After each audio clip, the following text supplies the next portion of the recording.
Esto fue una clase que sumé hace un par de años. El primer año que di teórico, que creo que fue ahora como 3 4 años atrás, me, me costaba mucho que los chicos participen en clase. Probablemente era por mi inexperiencia. Y busqué romper ese hielo con los chicos, bueno, dando una clase muy diferente que no tiene que ver con fenómenos, pero que me parecía que les podía interesar y también motivarlos un poquito a continuar con la carrera que estaban estudiando. Así que en la clase de hoy con Fabricio les vamos a contar más o menos de qué puede trabajar un ingeniero químico. Digo más o menos porque la salida es bastante amplia y probablemente entre yo y Fabricio no conozcamos todos los campos, pero le vamos a tratar de hacer un pantallazo lo más amplio posible. La idea es que interrumpan, que pregunten. Esta clase es para ustedes, no, esto no va parcial, no está en el programa, nada. La idea es que puedan preguntar y se lleven de acá una motivación para continuar los 2 años y medio que les están faltando. Ya están justo a la mitad, que puedan tener fuerzas para terminar. Por eso es que habíamos puesto en el aula virtual esa preguntita de por qué decidieron estudiar la carrera, qué recuerdos tenían, qué aplicaciones tienen ustedes también de la ingeniería química en la vida diaria, como disparador para la reunión de hoy. Veo que la mayoría de los que completaron, hay siempre un factor común, es que la mayoría es gente curiosa, y la curiosa, o sea, la curiosidad lo termina llevando a estudiar una carrera de estas para entender por qué pasa esto, por qué pasaba aquello, al menos un factor común que he visto. Hay, sobre todo las chicas, de niñas han jugado la mayoría a preparar perfumes y demás, cosméticos, y los chicos por ahí se van más a jugar con fuegos artificiales, explosivos, bueno, hay mezclas también, digo en general, pero creo que todos han, o sea, más allá de la curiosidad, la mayoría les gusta leer etiquetas del shampoo, con lo que se cocina, y hay gente que siempre está preguntándose, ¿y esto por qué pasa así, no pasa de otra forma? Creo que eso nos define como ingenieros, gente curiosa que trata de entender la vida desde un punto de vista, una partecita de la vida, ¿no? No vayan a creer que con ingeniería vamos a entender cuestiones sociales, pero fenómenos como por qué se calienta esto, por qué se enfría aquello, por qué cambió de color, bueno, tratamos de buscarle esa explicación y se la terminamos buscando con la ingeniería. Y la otra cosa que tenemos los ingenieros en general es que nos gusta resolver problemas. Creo que esa es la mejor definición siempre. No es que nos gusten los problemas, pero nos gusta ver problemas y tratar de buscarle una solución con los conocimientos que tenemos. No sé si Fabricio tiene otra definición, pero me parece que al menos genérico es algo así. No, adhiero totalmente a lo que decís. Yo creo que de hecho de mi grupo o de lo que eran mis compañeros, sí, sí he visto un factor común en nosotros era la curiosidad y el hecho de tratar de solucionar problemas que quizás nosotros incluso teníamos una particularidad de ser más manuales, digamos, o de no resolver un problema comprando algo, sino de tratar de arreglarnos con lo que hay, de tratar de buscar soluciones caseras, si le podemos llamar, o improvisadas. Eso es algo que vi mucho, que se repetía mucho en el perfil, que obviamente no aplicará a todos, seguramente haya personas distintas, pero que lo vi muy repetido en el perfil de casi todos mis compañeros y amigos de la carrera. Sí. Y está buena la aclaración de que estamos hablando de generalidades, ¿no? Cada uno puede ser diferente y no tiene de malo, pero también hay un perfil del ingeniero un poco obsesivo, quizás, ordenado, meticuloso. Tiende a haber un perfil así. Pero bueno, hay ingenieros que no y son buenos ingenieros lo mismo. Digo en cuanto a generalidades. Les voy a presentar la diapositiva, pero vamos conversando y siéntanse en completa libertad de frenarme. No sé si se ve bien ahí. Sí, se ve bien ahí, profe.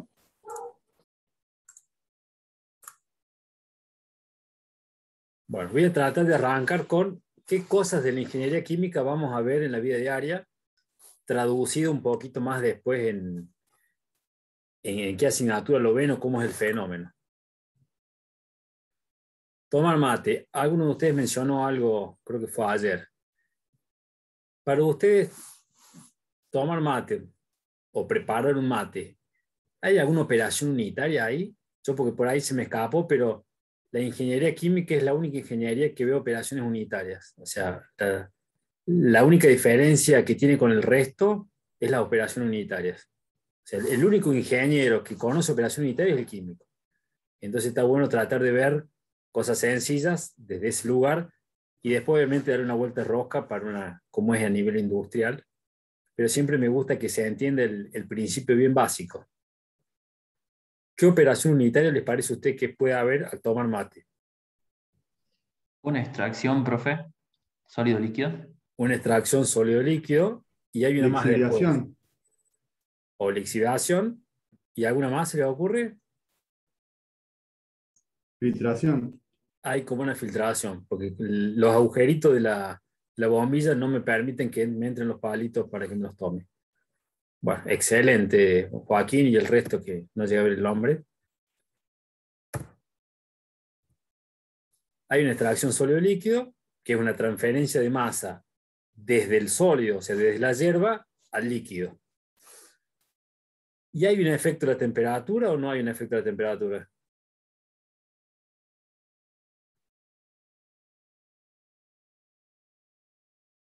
¿Por qué no tomamos mate con agua fría?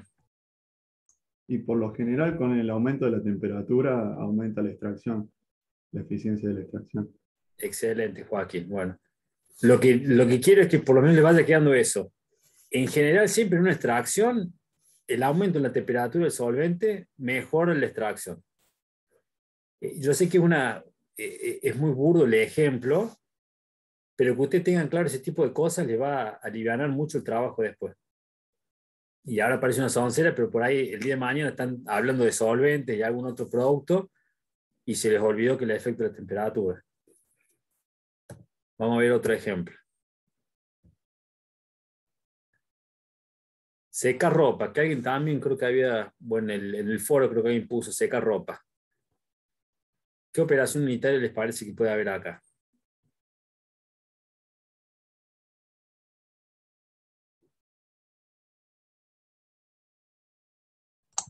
¿Centrifugado? Iván dice centrifugado, que alguien lo puso en la UV. El centrifugado es una forma no de secar, sino de eliminar una buena parte del agua de la ropa. Es una parte, y después hay otra etapa que es en la que vos secás la ropa. ¿Qué operación unitaria o qué fenómeno está ahí?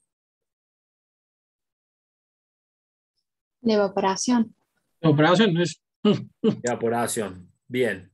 Y si yo les pregunto de qué factores podría depender la velocidad de evaporación del agua en la ropa.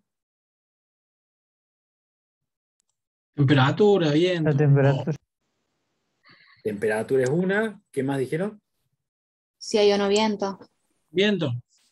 Bien. ¿El viento ayuda o empeora el secado? Ayuda. Ayuda. Ayuda. ¿La temperatura, mayor temperatura ayuda o empeora? Ayuda. Ayuda porque el aire caliente soporta más humedad. Entonces es mejor para secar. Bien. Entonces, aparte de la temperatura, ¿qué más importa? Temperatura, viento y ¿qué más? El área superficial. La humedad del aire. El La aire humedad relativa. también. Y la humedad del aire, exactamente. La humedad del aire es lo principal. Entonces, ¿qué fenómeno estoy teniendo? Aparte de evaporación, ¿se les ocurre algún otro fenómeno que podamos explicarlo? Voy a estar transfiriendo qué cosa, de qué lugar a dónde. ¿Sería una absorción, profe? Y No. más el agua de la ropa al ambiente porque lo está evaporando. Eso, yo estoy transfiriendo el agua desde la ropa al aire. ¿Y la fuerza impulsora cuál sería ahí?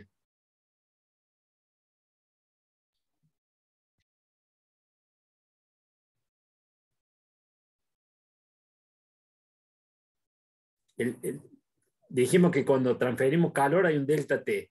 Bueno, acá, que estoy transfiriendo agua, ¿cuál sería la fuerza impulsora? ¿Delta de qué?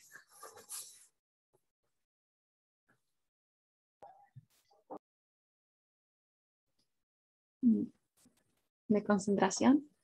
¿Concentración de qué? De agua. Concentración de agua, exactamente. Por eso había mucho que era muy importante la humedad del aire. Menos húmedo esté el aire, hay un mayor salto en la concentración entre el agua que está en la ropa y el agua que está en el aire, y mayor es ese salto, va a ser mejor el secado.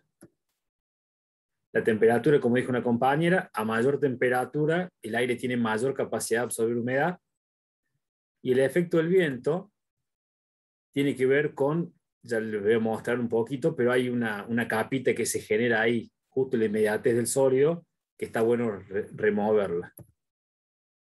A ver si les puedo compartir la pantalla.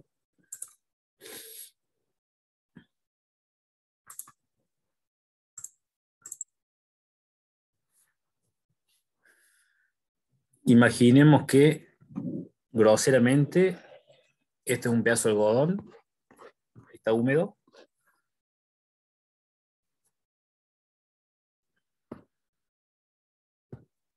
Va a haber gotitas o pequeñas partículas de agua que van a empezar a salirse del sólido a la capa de aire que está inmediatamente cerca de ese sólido. Si yo pudiera hacer una especie de zoom en esta parte, una vez que se genere esta capa de aire con una alta humedad, el agua que quiera salir del sólido hacia esa capa, como hay una humedad ahí, ese salto de concentración no es tan alto, empieza a frenarse un poco la evaporación o la transferencia de agua desde el sólido hasta el gas. Yo dije que la diferencia de concentración es la fuerza impulsora. Ahora, si yo esta capa de aire que tiene alta humedad la remuevo colocando, por ejemplo, un ventilador, un día de viento, ¿sí? Pero si yo logro que ese ventilador me aumente la velocidad del aire y me logre remover esa capa, o sea, esta capa con alta humedad, me la elimine y me coloque aire ahí con baja humedad, me vuelve a aumentar ese salto de concentración y me va a mejorar muchísimo esa velocidad de secado. ¿Se entiende eso? Sí, Sí, se entiende. profe. Entonces, insisto como siempre, es un ejemplo muy sencillo, pero el día que tengan que en la industria secar una galletita, secar no sé, un maní, secar un sólido, no sé qué sólido estén trabajando, los principios básicos van a ser estos que mencionamos recién. Buscar que el aire sea más o menos seco, aumentar la velocidad de circulación del aire cerca del sólido, reducir por ahí el tamaño del sólido, porque acá hay una cosita que no mencionamos, pero el agua, si bien se va a salir del sólido al aire, también hay agua que va a estar en el centro del sólido y tiene que emigrar hasta ese extremo. Y este tiempo que nos lleva o lo que nos cuesta, tiene que ver, por un lado, con la porosidad del sólido y también con la distancia. Entonces, siempre más chico sea el sólido, más fácil se seca. Son todas cositas que ustedes las pueden empezar a ver en la vida diaria y cuando se vayan a alguna cuestión industrial, les va a servir lo mismo, al menos como base. Después, obviamente, que aplicarán ecuaciones, harán cálculos y demás, pero el principio básico lo pueden entender con 3 o 4 cositas y lo pueden ver en la realidad. ¿Se entiende esto? Sí, se entiende. ¿Sí? ¿Alguien quiere preguntar o proponer algún otro ejemplo distinto a este?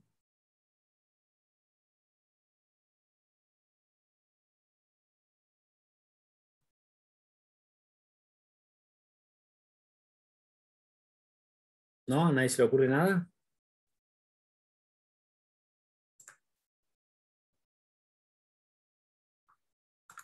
Bueno, si seguimos. Si a alguien se le ocurre algo, avisa.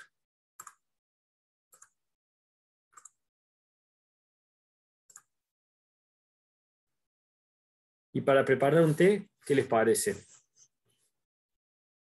¿Qué operación unitaria podría ser?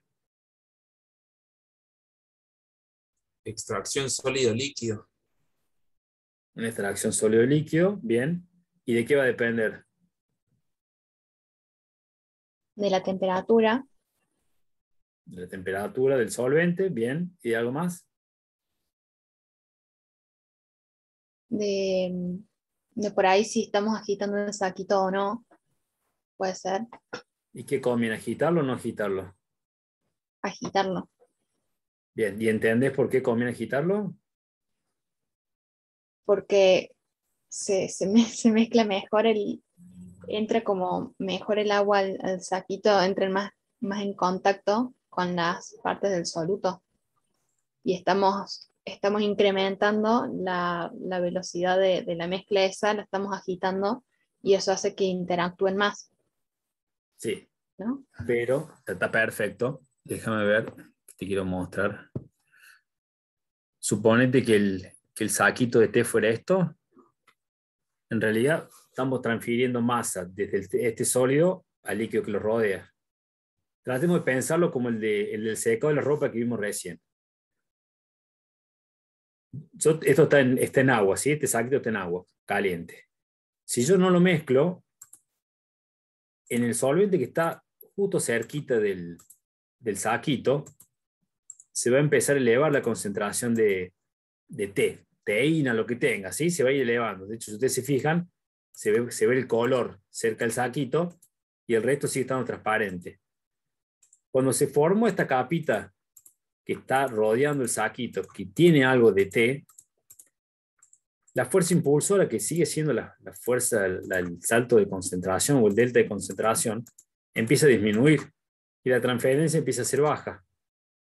Cuando yo agito con la cuchara, lo que termino haciendo es, como hicimos antes, remuevo ese líquido con una alta concentración en lo que estoy queriendo solubilizar y dejo líquido con muy baja concentración de esto. Entonces logro que el salto de concentración entre acá y acá vuelva a ser alto. Y facilito esa transferencia. ¿Se puede ver eso? Sí, sí. Es como si se saturara ahí.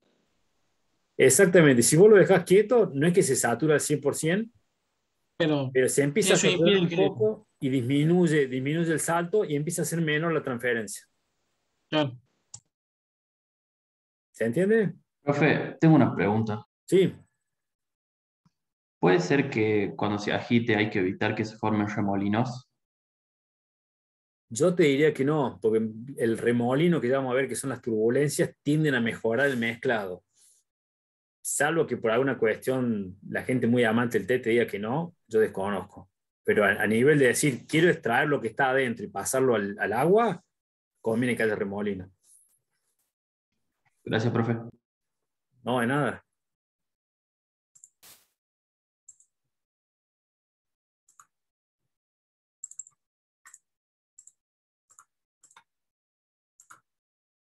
Bueno, dijimos que había una transferencia de masa, que hay un efecto en la temperatura del agua, y acá el mezclado que justo comentaba Luciana, que mejora esa transferencia. ¿Vamos bien hasta acá? Sí, profe. Sí, vamos bien. sí. ¿Tienen filtro también? ¿Qué hace el saquito? Tiene un filtrado también, que es que las hebras se quedan dentro del saquito, está perfecto, Iván. Y fíjense la forma del saquito también, no es una pelota el té. Trata de ser por lo menos delgado en una de las dimensiones, de manera que el soluto pueda salir fácil para el agua. Lo que hablamos recién de la geometría. Siempre se me escapó acá, pero el soluto va a tratar de ir donde tenga la distancia más corta. Si tengo una partícula acá adentro, no va a hacer este recorrido y va a salir por acá. Siempre va a ir por el lugar donde es más corto. Entonces, por eso los saquitos de té en esta dimensión son muy pequeños, de manera de facilitar la salida, ¿sí?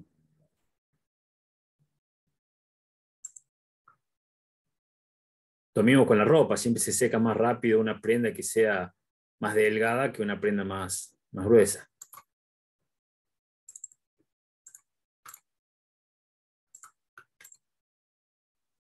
acá se me adelantó. Bueno, el lavado de ropa, Pero eso pasa en todas las transferencias, digamos. en todas las transferencias. Por eso. En calor también, siempre se calienta Sí, por, en electricidad también, entonces, por eso, más o menos. O sea, viste, siempre el paso pasa siempre por el lado más corto. el lugar donde es más fácil, que suele ser más Exactamente. corto. Sí, sí, es más fácil, obviamente. Sí, sí. De lavado de ropa, ¿qué operación unitaria les parece que es?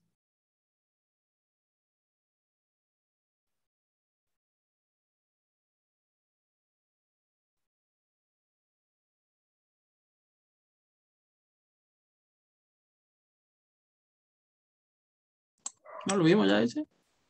No, lavado, habíamos visto secado. Ah, lavado de ropa, no, disculpa. Sí.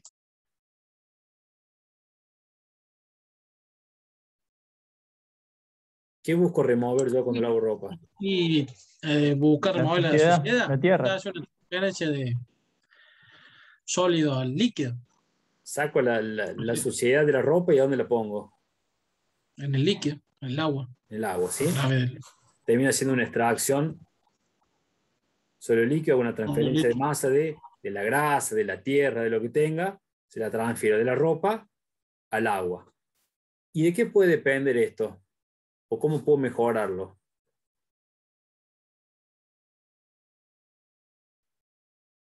No sé por qué, pero estimo que aumentando la temperatura se modifica la extracción.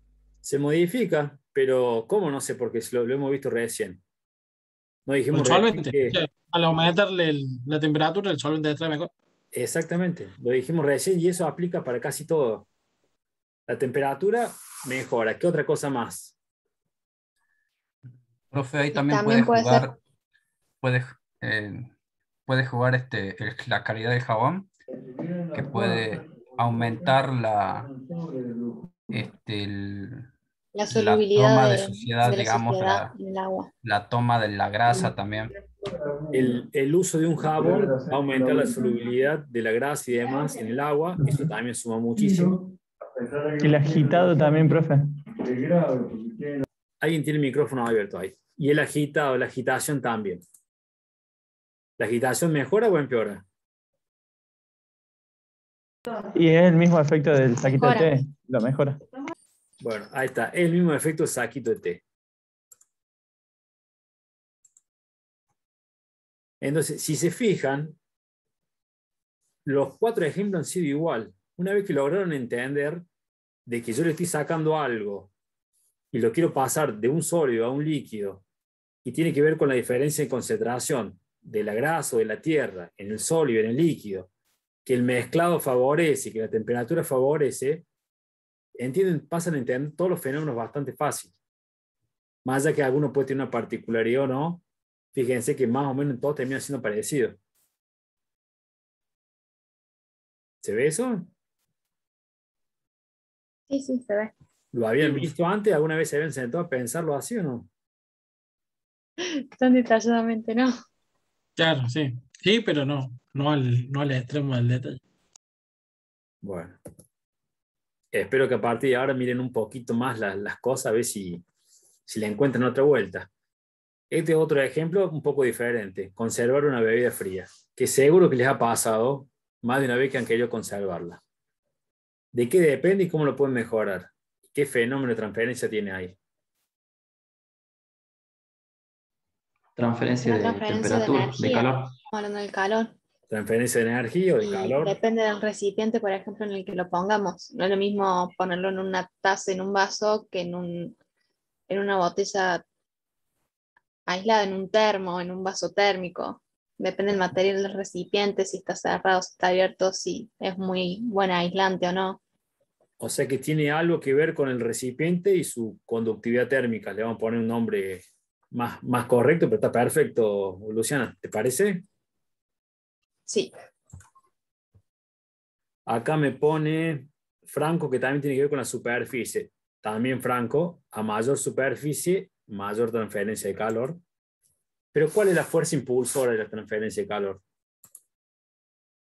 La diferencia de temperatura. La diferencia de temperatura. ¿Sí? ¿Algo más les parece que puede ser?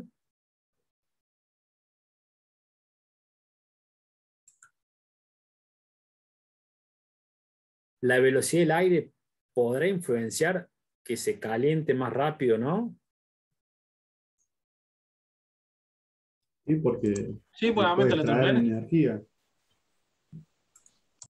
También tiene que ver. Entonces hay una transferencia de calor, obviamente que tiene que ver con la temperatura. Hay un efecto de la velocidad del aire, que ya se los voy a contar un poquito más. La aislación, que es lo que decía Luciana, tiene que ver con la conductividad térmica del material que contenga la bebida. La conductividad por un lado y el espesor por el otro. Siempre a mayor espesor es mejor la aislación para un cierto aislante dado. Bueno, acá un caso, pero hay un montón de ejemplos. Bueno, ustedes son medio chicos. No sé si alguna vez alguno tuvo que descongelar un freezer. Sí, pero sí se hace. Por cuando se tiene mucho hielo hay que descongelarlo y sacar ¿Y alguna vez varias veces. intentaste que se haga más rápido de alguna forma? No, Porque vos podés Sí, decir, con bueno, el ventilador. por el Ventilador. ventilador. ¿Y para qué pones ventilador? Para aumentar la transferencia. claro, para el efecto del viento. Aumento la velocidad con el ventilador. Manuel acá pone en el chat el ventilador. Estefano va un paso más y usa un secador de pelo que, aparte de aumentar la velocidad, eleva la temperatura del aire. Bien, Estefano. Ese está bien, ingeniero. Les quiero hacer un dibujito sencillo, pero es lo mismo que hemos visto para el saquito de té, para la ropa y para cualquier otra cosa. Una vez que lo logren entender, les va a servir para todo.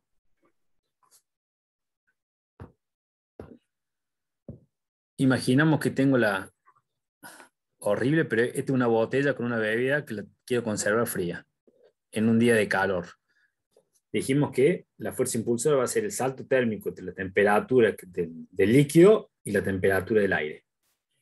Imaginemos que el líquido está a 5 grados y la temperatura del aire está a 35 grados, ¿sí?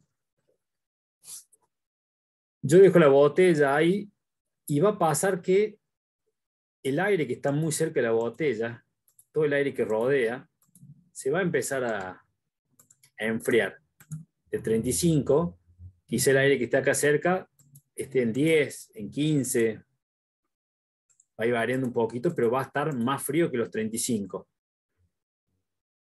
Y la transferencia, ya vamos a ver cuando hagamos el cálculo. Yo voy a decir la transferencia de calor, que va a ser un Q, en algún momento termina siendo proporcional al salto térmico. Y el salto térmico va a ser entre la pared del recipiente que contiene el líquido y el aire que está justo inmediatamente al costado. Ese sólido que contiene al líquido tampoco va a estar a 5, capaz que esté a 8, a 9. Entonces, si este aire está frío y esto se calentó un poquito, y ya la fuerza impulsora pasa a ser menor. No es, el delta T no es 30, va a ser menos. Pero si yo le agrego un ventilador y logro remover esa capa de aire frío que se formó cerca de la botella y permanentemente estoy poniendo en contacto un aire a 35 grados con la botella, voy a aumentar este delta T. Cuando aumente este delta T, la transferencia de calor, el Q transferido, va a aumentar. ¿Se ve eso? Sí, profe. Por eso Sí, es que si ustedes un día de invierno están abrigados y dicen, no, estoy abrigado, ando bien, perfecto. Yo te digo, bueno, ven y subite a la moto que te voy a llevar de una vuelta, y salimos a dar una vuelta en moto, va a decir, pero está helado arriba de la moto. ¿Por qué? La velocidad del aire empieza a ser alta, esta capa que me protegía desaparece y empiezo a perder un montón de calor y empiezo a tener mucho frío. De hecho, a nivel de la naturaleza, si este fuera, permítase el dibujo malo, pero este fuera un pedazo de piel, de brazo de ustedes, no sé si alguna vez experimentó que cuando tiene frío se le pone la piel de gallina. ¿Y para qué se nos pone la piel de gallina? Para tener un colchón de aire que proteja el frío. Bien, Joaquín. Para tener un colchón de aire que proteja el frío. Entonces, al pararse los pelitos, los vellitos, por decirlo así, esos pelitos logran que este aire que está por acá, o la velocidad de este aire sea bastante más baja, entonces se calienta un poco el aire que está por acá, el aire que está por acá. No es que se va a calentar a 40, pero quizás se ponga, no sé, a 30. Nosotros estamos a, supongamos, 36. Y ese aire, y acá afuera hace 5 grados. Bueno, ese aire que va a estar en un intermedio entre los 5 y los 36, no se mueva mucho y me haga de colchón térmico, por decirlo así, y la transferencia, o sea, este delta T, sea menor y perdamos menos calor. ¿Se puede ver eso? Sí, sí, se ve. Entonces, en general, el aumentar la velocidad del fluido aumenta la transferencia de calor, de masa, de lo que sea, ¿sí?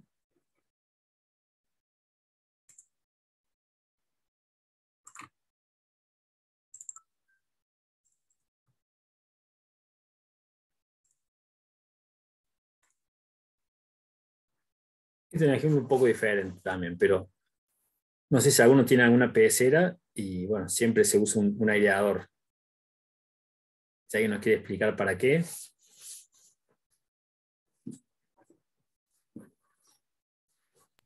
Para que haya oxígeno en el agua. Para que haya oxígeno en el agua. Bien. ¿Y alguien se anima a decirme, bueno, primero, cuál sería la operación unitaria en la cual, cuando coloco un aireador en la pecera, qué operación unitaria se da? Y después de qué depende o cómo la puedo mejorar.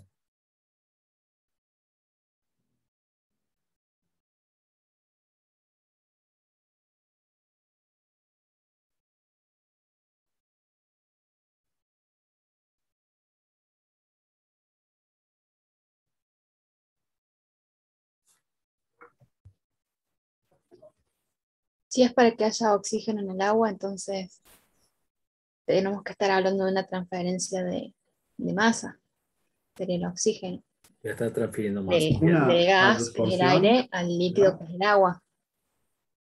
Muy bien, Luciana. ¿Qué decía Joaquín? Una absorción. Sí, pero estoy más transfiriendo, se lo ve más como una transferencia de masa, se ve transferir oxígeno desde el aire o desde la burbuja al agua. Y acá dice Estefano, bueno, que si es un equilibrio de concentración. Bueno, acá, en el momento que hay un equilibrio, o sea, cuando yo logro que la concentración de masa,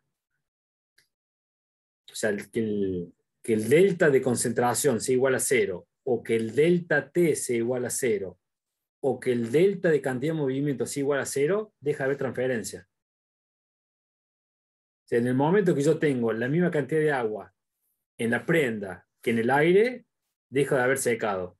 En el momento que tengo la misma temperatura en la botella que en el aire, no hay transferencia. O sea, siempre para que haya transferencia tiene que haber una diferencia.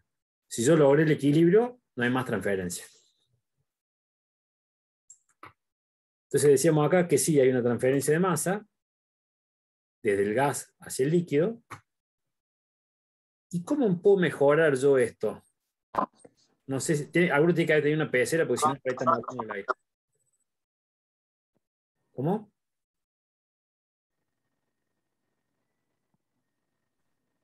¿Dónde va el aireador puesto? ¿Arriba de la pecera o abajo? Abajo. ¿Y por qué abajo y no arriba? Permite, o sea, la transferencia en la superficie, amplía la superficie para ir haciendo mejor la El gas transferencia. tiene que pasar por el agua, si no. Si yo lo pongo Porque mientras más lejos esté de la interfase, puede ser o no. mientras más lejos esté la burbuja de donde yo la dejo hasta donde desaparece, en todo ese recorrido va cediendo oxígeno al agua. Si yo la pongo acá arriba, tiene un tiempito muy chiquito. Si la pongo acá abajo, le doy un tiempo más para que pueda ceder ese oxígeno. Ahí en cuestión El de tamaño de tiempo. la burbuja, profe, también ¿Qué cosa es la burbuja, Joaquín? el tamaño de la burbuja. Excelente. ¿Qué te parece vos que es mejor, una burbuja grande o una burbuja chica? Una chica.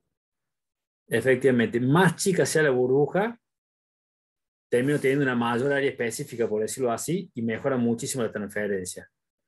Por eso los aireadores no suele ser una manguerita que escupe un chorro de aire, sino que se pone una piedrita, no sé si la han visto, y esa piedrita me saca burbujas finas, por lo menos trata de que sean finas, porque más fina sea la burbuja, es mejor la transferencia hacia el agua.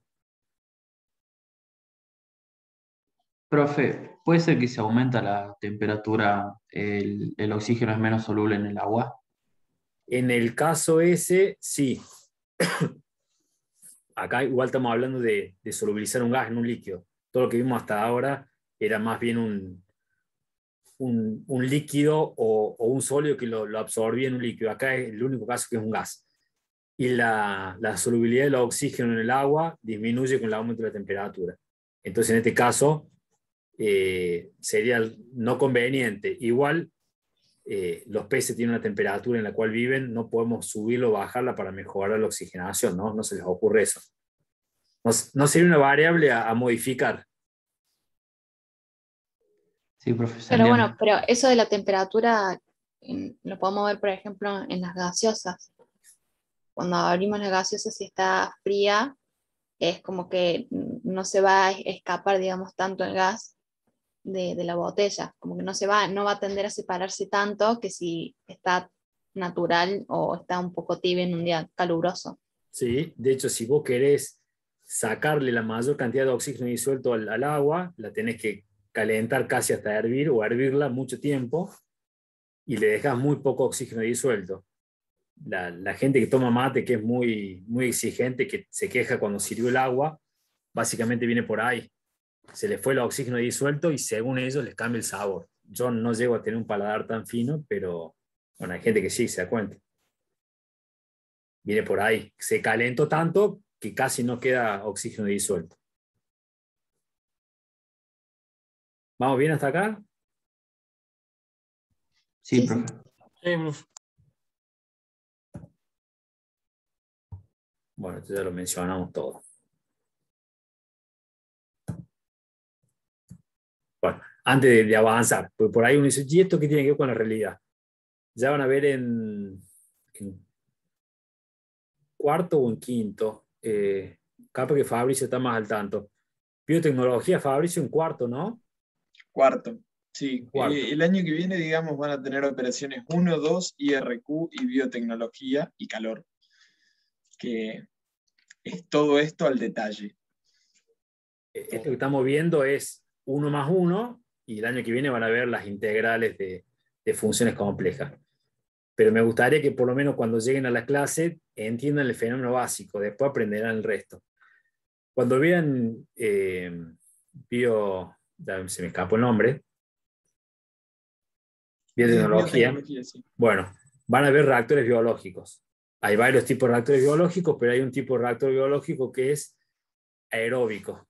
Yo tengo bacterias que necesitan oxígeno, que consumen algún sustrato y me eliminan como subproducto algo de interés comercial. Hay un montón de cosas que se producen así. Biocombustibles, alimentos, enzimas, hay muchas cosas que se producen así. Y un reactor biológico aeróbico básicamente es una pecera que no es de vidrio, será de hormigón o de metal. Y si yo quiero mantener vivas bacterias que necesitan oxígeno, termino poniendo, en vez de piedritas se usa una cosa que se llama difusor, pero básicamente me permite que el aire que yo le inyecto por una cañería se transforme en finas burbujas de manera que aumente la concentración de oxígeno en el seno del reactor. Entonces, bueno, es como esto lo podemos ver después en algo industrial. El principio termina siendo exactamente igual. Que la burbuja sea lo más fina posible, lo pongo abajo al difusor para que tenga un tiempo hasta que sube. todo parecido, pero ¿cómo lo llevo a escala industrial? Fabri, si se te va ocurriendo algún otro ejemplo, interrúmpime. Sí, sí, no te hagas problema. Pero viene muy divertida la clase. Yo me la había perdido el año pasado en modalidad virtual. Bueno, hasta acá son los ejemplos de la vida diaria. ¿Hay algún ejemplo más que les gustaría ver si lo podemos ver entre todos? Profe, yo tengo una pregunta. Sí. Mi abuela siempre me contaba que ella tenía una heladera a querosén, que prendían una mecha y se refrigeraba lo que estaba dentro. Y yo nunca entendí cómo funciona. No se me ocurre. Esa se me escapa, no sé, Fabricio, a vos.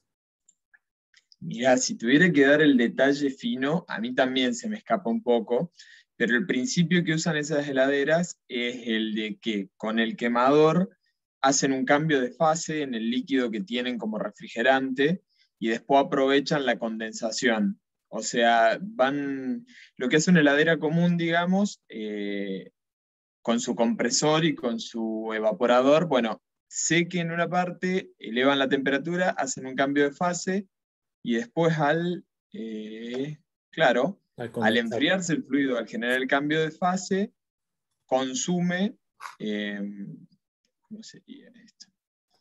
La verdad que lo tendría que volver a repasar. Yo sí lo vimos en termodinámica, pero la verdad que en este momento no recuerdo muy el detalle. Esa se me escapa, no te la puedo dar la respuesta ahora. Aparte, no sé si tanto es fenómeno, pero se me escapó. No sé si hay otro ejemplo, a ver si podemos Sí, no hay drama, profe. Gracias. verlo.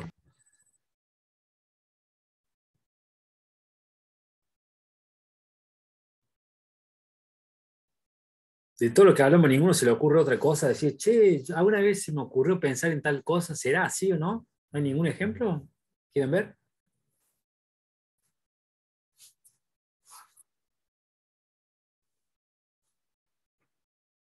Si no, los empiezo a llamar por nombre y apellido.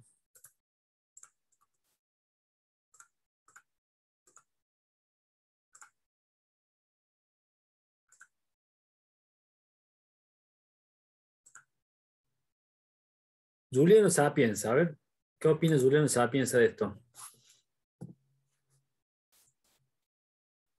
Hola, profe, ¿cómo le va? ¿Qué tal?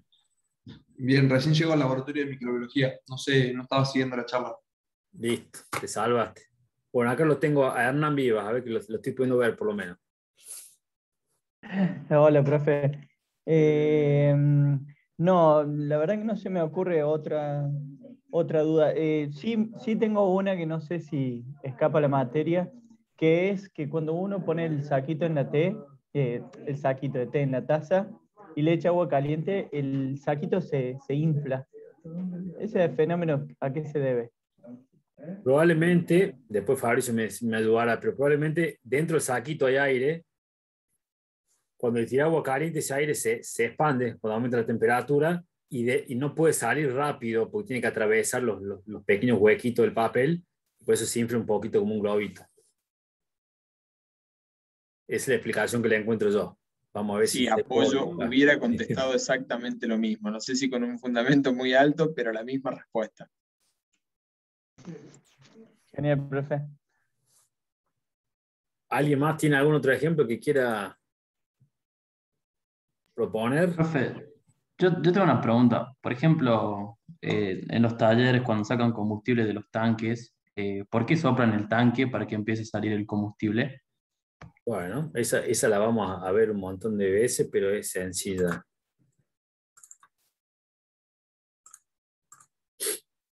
Imagínate que vos tenés el tanque de combustible del auto. Esta es la boquita del tanque de combustible, ¿sí? Está toda a presión ambiente, atmosférica. Y yo le pongo una manguerita por acá. Y vamos a suponer que tengo combustible. Justo cobramos y logramos más o menos llenar el tanque. Estamos por ahí. Yo le puedo poner la manguerita hasta un poquito para acá abajo.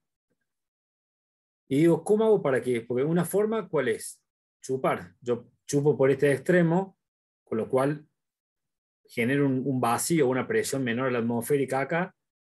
Al haber presión atmosférica acá y dentro de esto una presión menor, el líquido tiende a compensar esa diferencia de presión, sube, sube, sube, sube, y una vez que, acá voy a tener que estirar un poquito más la manguera, si yo logro que la salida de la manguera esté a una altura menor a la de esta superficie, si yo proyecto esto, si yo logro que el extremo este esté por debajo de esta línea, va a empezar a salir combustible. Pero implica chupar nafta, y si alguna vez lo hizo y tragó un poquito, es bastante desagradable. Entonces la otra es, en vez de generar vacío acá, yo lo que hago es, trato de cerrar este extremo y soplo. Cuando soplo, yo aumento la presión en toda esta parte de acá, en todo este gas que tengo acá, y al aumentar la presión acá y tener presión atmosférica en la manguera, el líquido tiende a llenar la manguera y va a tender a subir, a subir, a subir, a bajar, y una vez que empiece a salir, ya lo puedo dejar que se vacía solo por gravedad. O sea que la fuerza impulsora es una diferencia de presión. En ese caso sí, que cuando vos estás soplando el tanque, estás aumentando la presión aire, estás generando en ese momento. Gracias, profe. Para que hay en el chat. Dice que esto también se hace en el campo, por ejemplo, para llevar el agua del tanque principal a los bebederos que tienen un flotante. Sí, y si alguna vez han visto, parece que todo lo que yo les digo denota mi edad. ¿Se acuerdan eso que tenían para tirar flip a las moscas o los mosquitos? Que era como un inflador con un rociador en la punta. No sé si lo han visto. O ya estamos hablando de muy tiempo pasado. Sí, los viejitos lo hemos visto. Bueno, eso o los tarritos de perfume. Los tarritos de perfume muy viejos. Supongamos que acá había un líquido, hay un tubito que entraba el líquido, y yo, ya sea con el inflador que tenía por acá, o en el caso de los perfumes, vieron que venía como con una perillita para apretar y tenía una manguerita. Con cualquiera de los dos, lo que hago es, hago pasar velocidad, aire a alta velocidad acá, y al generar esa velocidad alta, empiezo a generar una especie de vacío acá, y lo mismo, al haber vacío acá y presión atmosférica acá, el líquido sube por acá, y cuando se encuentra con la corriente esta, se dispersa por toda esta zona. Básicamente el mismo principio.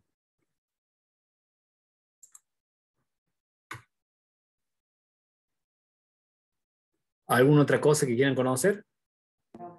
Profe, Ya no. en alguna época escuché algo así como que en las carreras se sabía poner bolitas de naftalina en los tanques de combustible. Sí, pero ahí yo creo que estamos hablando más de una cuestión química. Probablemente la naftalina agregaba algo, yo la verdad es que ya no me acuerdo qué, que mejorara la combustión de los motores. Pero ya es químico eso, no tiene que ver con otra cosa. Profe, ¿y por qué, por ejemplo, en un desodorante, cuando usted vacía, se pone frío el envase? El interior del desodorante está a presión, no está a presión atmosférica, está a una presión un poco mayor. Por eso cuando vos apretas, sale, si no, no saldría nada. Imagínate que está a una presión, no sé, afuera la presión es de una atmósfera y adentro está a 1,1, 1,2. Es baja la presión, pero es mayor la atmosférica. Cuando vos lo vacías, que esto puede ocurrir en el desodorante o en cualquier cosa, o en un matafuego, lo que sea, vos al permitir que se descomprima, baja sí o sí la temperatura. ¿Te acuerdas? P por B igual a N por R por T. Entonces, al bajar la presión, sí o sí lo compensa con una disminución de la temperatura. Gracias, profe. De hecho, lo que comentaba Fabricio de cómo funciona una heladera, no la de queroseno, una heladera común o un aire acondicionado común, trabajan con ese principio, básicamente. Comprimen, cuando comprimís se calienta. A ver, déjame que veo si les puedo mostrar. Y yo estuve buscando para ver si afinaba un poco el concepto de la heladera querosén, y no, era más complicada la que yo decía, tiene 2 o 3 compuestos adentro para que logren armar el ciclo, así que no, la verdad que ya se me escapa de mis recuerdos, sé que en algún momento la vimos, pero no, ya a esta altura no recuerdo. Pero bueno, imaginemos que la heladera siempre trae un compresor en la parte de atrás que se le llama, le dicen la bocha, pero bueno, el compresor. Yo tomo un gas refrigerante, lo comprimo. Cuando yo lo comprimo, ¿qué pasa con la temperatura? ¿Aumenta o disminuye? Aumenta. Aumenta. Aumenta la temperatura. Lo que voy a hacer es, a ese gas lo voy a hacer pasar, si se han fijado, la mayoría de las heladeras en la parte de atrás tiene una especie de serpentín. Y este serpentín tiene un montón de aletas. No sé si lo han visto. Sí, sí. Sí, que también está caliente generalmente. Bueno, está caliente porque dijimos, el gas se comprime, se calienta. Lo hago pasar por acá, va perdiendo esa temperatura y cuando ya está a una temperatura menor, lo introduzco dentro del refrigerador, donde también tendré un serpentín, ya sea en el freezer o en la heladera. Y acá salgo. Ya les voy a contar cómo es el ciclo entero. Entonces, yo de acá lo calenté, lo comprimo, se calienta, lo enfrío un poco y cuando entro en la heladera, lo que hago es lo expando, le permito que esa presión se reduzca y al reducirse la presión se enfría y empieza a absorber el calor de todo lo que tengo adentro de la heladera. Y llega acá a una temperatura normal. Lo vuelvo a comprimir, se vuelve a calentar, lo enfrío, acá lo descomprimo y se enfría y me absorbe el calor de lo que tengo adentro. Y ese es el ciclo que tengo, que cualquier aire acondicionado, heladera, freezer funciona de esta forma. En el aire acondicionado, esta parte es la que se encuentra fuera de la vivienda, que es la que suele tener el ventilador, y esta es la parte que se encuentra dentro de la vivienda, hablando de un split, ¿no? ¿Se ubican de esto? Sí, sí, se entiende. Y en el aire acondicionado, para mejorar esta transferencia de calor acá y acá hay un ventilador que se lo ve, bueno, y esto lleva un rotorcito, pero también trato de aumentar la velocidad del fluido que está por acá, lo mismo que lo que está por acá, para mejorar esa transferencia de calor.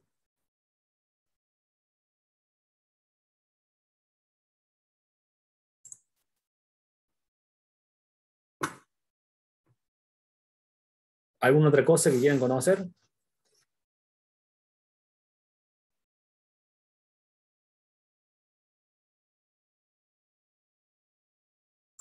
Bueno, si no, continuamos con lo que sigue.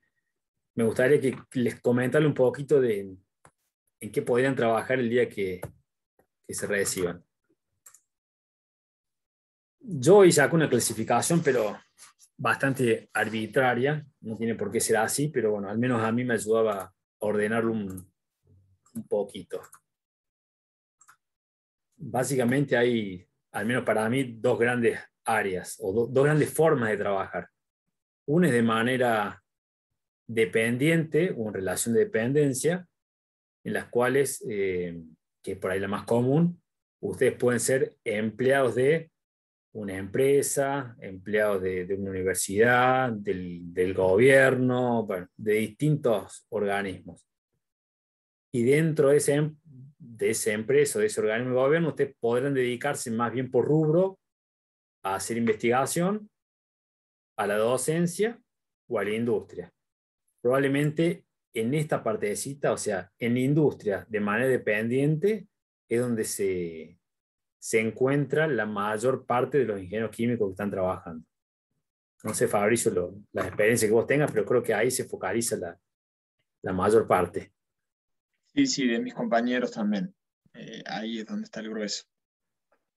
Pero esto se los quiero comentar porque por ahí todos, al menos a mí me pasó, cuando yo estudiaba, soñaba con trabajar en una multinacional y por ahí no conocía que había otras cosas y bueno, acá no hay mejor ni peor, sino que cada uno puede encontrar en qué área se sienta más a gusto y se sienta más motivado para trabajar. Entonces, vamos a ver los tipos de industrias en los que yo al menos conozco a alguien que trabaje de ingeniería química. Después debe haber más, insisto, esto no es que estén todas enumeradas. En la industria textil, en los tratamientos de cuero, cómo se tiñe un material, cómo se lava y demás. Bueno, en la industria petroquímica, que creo que también es donde más ingenieros químicos hay, que acá hay, bueno, puede ser en el, ¿cómo se llama? Upstairs, downstairs, hay un montón de reacciones químicas, en craqueo, bueno, hay de todo acá.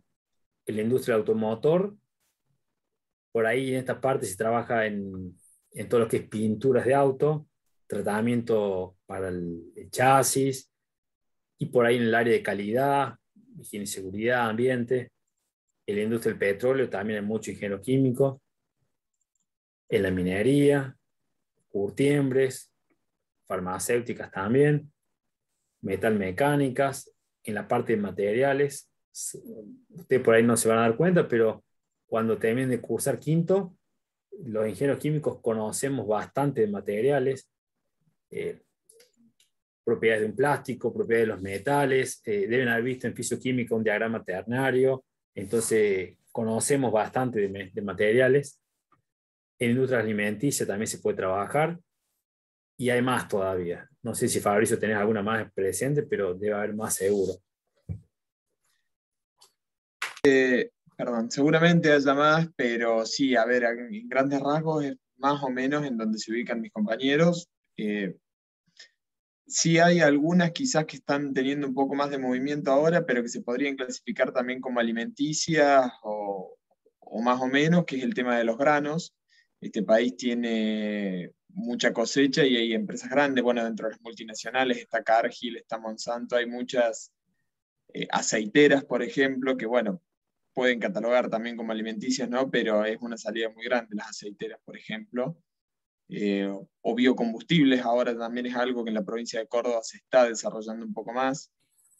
Porta, por ejemplo, tiene varias mini destilerías, está bien, la manejan desde Porta, pero las mini destilerías lo que buscan formar es bioetanol, que es biocombustibles con el que se cortan las naftas, y también tengo conocidos, digamos, trabajando ahí.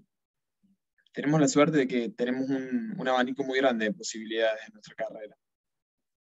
Profe, Sí. ¿conocen si hay alguna salida en energías renovables? Sí, lo que estaba justo comentando Fabricio, por ejemplo, es generación de energía a partir de biocombustibles. Él nombró el bioetanol, pero está el biodiesel también. Los dos son biocombustibles. Y la elaboración de eso es muy de ingeniero químico, pues son todas reacciones químicas. Y ahora también se está impulsando el biogás, que es parte del metano recuperado de residuos o de lo que sería materia fecal de ganado, que también son proyectos que quizás se está empezando a ver ahora, es algo que en Argentina no tenemos muy impuesto, pero bueno, también es parte del desafío como ingenieros de ser los que empiezan a dar estos pasos y ser los pioneros en empezar a trabajar de esto. En el CITEQ, por ejemplo, hay un proyecto de pirólisis de residuos plásticos para generación de gas o combustibles también. Hay mucho de eso. A ver, si vos me preguntás, ¿entendemos de energía eólica? No. ¿Entendemos de energía fotovoltaica? No. Pero hay muchas energías que vienen o del agro o de algunos residuos que hay reacciones químicas. Y esas reacciones químicas es el ingeniero químico el que más conoce ahí el tema. Acá dice Estefano, la energía nuclear. La energía nuclear no está como una energía alternativa, pero es una energía que no genera dióxido de carbono, con lo cual está muy buena para el calentamiento climático. Y en una central nuclear hay un montón de ingenieros químicos, yo al menos conozco varios. Sí, pueden trabajar ahí algún día. Gracias, profe. También la idea es... Profe, Sí. la industria del litio también es algo que está en desarrollo. Sí, está en desarrollo y por ahí yo acá, no, bueno, esto no está actualizado porque por ahí las industrias petroleras hoy se están todas reconvirtiendo a industrias de energía. Entonces YPF, que es una petrolera de muchísimos años, o varias petroleras están tratando de decir, bueno, mi negocio ya no va a pasar tanto por los derivados del petróleo, sino por proveer de energía. Y ahí se están incursionando en el litio, están incursionando bueno, en otros tipos de energía. Energía Sí, la eólica, industria, profe, en el caso de YPF, todo lo que es YPF Luz, eh, tiene muchos parques eólicos en el sur, me parece que están también en eso, o sea, por ejemplo, en lo que es los encuentros o competencias que hacen muchas veces en el sur, se refiere a todo lo que es energías renovables, generalmente. Sí, sí están trabajando. De hecho, si algún día se empiezan a usar los autos eléctricos a gran escala, no creo que las estaciones de servicios tradicionales no pongan en algún lugar un cargador. O sea, van a ir viendo cómo se van reconvirtiendo. Estamos justo en una fase muy de transición. Pero me refiero, respecto, en un parque eólico, probablemente casi no haya ingenieros químicos trabajando. Ahí lo veo más complicado. No digo que no, porque hay veces que hay gente que conoce de otras cosas y logra meterse en el tema, pero no es donde más abundan los ingenieros químicos. respecto a los que comentaban de, por ejemplo, el tema de la industria del litio, yo tengo un compañero, uno de mis mejores amigos de la carrera, que trabaja en una mina de litio en Catamarca, de la empresa LIEX. Así que sí, es una salida laboral, digamos, muy importante para nosotros, principalmente en las provincias donde, bueno, donde hay algo de minería, Catamarca, La Rioja, Mendoza, San Juan también. Es un campo, obviamente que acá en Córdoba es un poco más limitado, pero sí es un buen lugar también para nosotros. Este abanico de industrias también viene para explicar, porque por ahí, al menos a mí me pasó, yo estudiaba y decía, ¿para qué estoy viendo, no sé, en la materia de este tercero, que no es instalaciones, es mecánica eléctrica industrial, creo? ¿Para qué estoy viendo cómo es una soldadura si yo nunca en mi vida voy a trabajar de eso? Y bueno, terminé trabajando en un taller en una metalmecánica, más allá que no iba a estar yo soldando, pero siempre está bueno conocer el tema. Y después terminé en una farmacéutica y por ahí pasé por una alimenticia. Entonces, la carrera les da un montón de contenido que por ahí uno dice, che, pero ¿valdrá la pena? Y les aseguro que sí, porque en algún momento les puede hacer falta. Y como siempre les digo, dentro de la carrera, todo el mundo les va a explicar, o sea, los docentes les explican, los compañeros y demás. Ya cuando están trabajando es un poco más difícil acceder a la información. Entonces, con eso de aprovechar a los docentes ahora que los tienen y sacarle jugo ahora. Porque el día de mañana ya no es un docente, sino que es un consultor al que hay que pagarle para que me quiera contar o explicar algo, o se tienen que sentar solos a estudiar. Y lo van a tener que hacer. Pero si lo lograron aprender antes, va a ser un poco más fácil.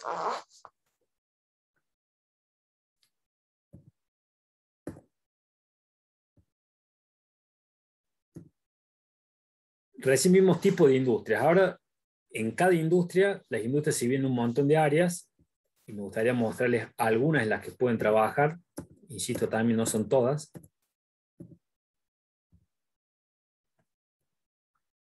Pero hay ingenieros trabajando en ventas, obviamente, venta de productos químicos o venta de maquinaria para industria química o en venta de equipos, en compras también, en investigación y desarrollo seguro que hay, en calidad de mucha gente, en medio ambiente. Recién me decían un parque eólico. Quizá un ingeniero químico trabaje en la evaluación de impacto ambiental de ese parque, o en los avisos de proyecto, o en las auditorías de ambiente de ese parque. No quizás en el diseño de los generadores ni en cuánta cantidad, pero sí en la parte medioambiental de ese parque.